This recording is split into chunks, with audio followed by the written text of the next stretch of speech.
So I apologize.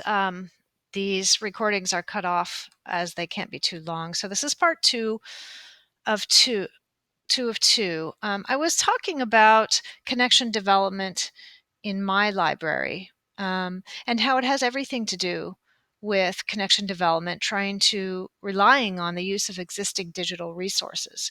And the point to all that is that our biggest risk is insufficient training on digital materials and the OER platform. This is an unaccounted for cost outside of the typical acquisitions process, but it's very important.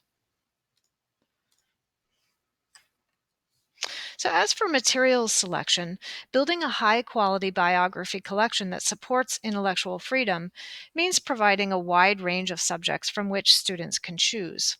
At the individual book level, it's important that diverse points of view are represented.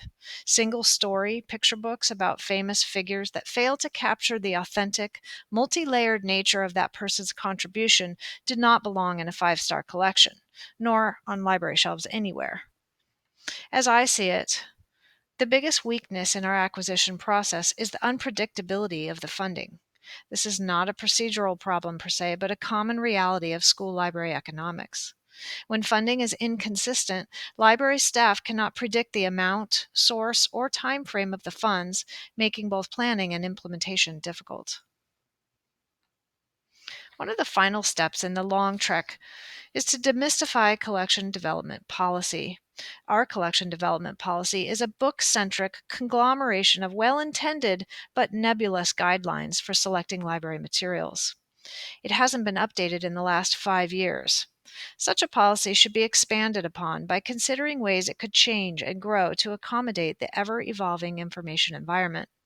Most school librarians report sole responsibility for building and maintaining the collection. Yet we know that no one person can create a collection with high user appeal that's perfectly responsive to a dynamic curriculum. Again, using the soundboard of a library advisory committee could be helpful. By now, we've taken the following important steps. Carefully observed the community and the connection systems we have at our disposal. We've mapped out, you've mapped out your collection and set new targets to develop it, and considered new ways of connecting patrons to information, such as through open educational resources. As a result, you'll probably find that you've climbed to new heights. You will have, at the very least, exposed some gaps that need to be addressed. For example, during my trek, two ideas stood out. One, we could really use a library advisory committee. And two, getting to 5 stars will require us to focus on connection development, closing the user gap, creating a virtual learning commons, and fully utilizing the digital resources and technology that we already have in place. Finally, I'll leave you with an example of what I, along with a couple others, were able to create with a few hours of our time and zero, that's right, zero budget dollars.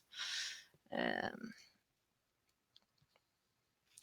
so this is a website. It connects students and teachers with ongoing citizen science projects and related resources.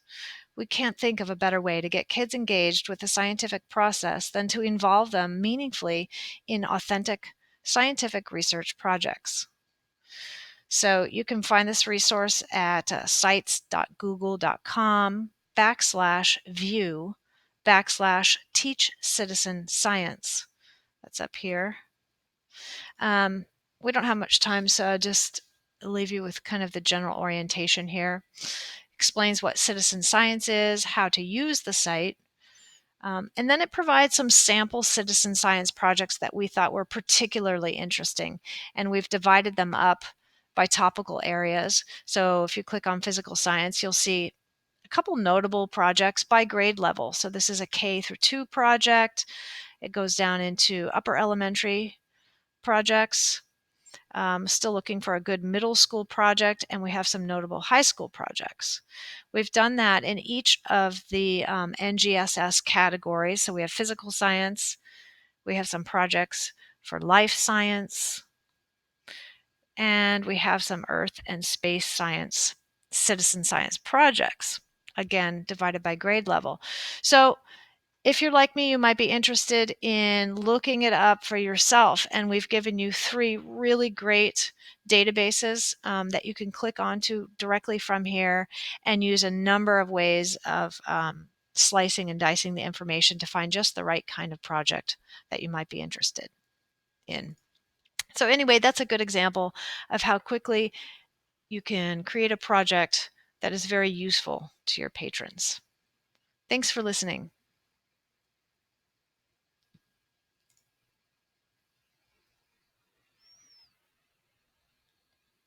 And how do I leave?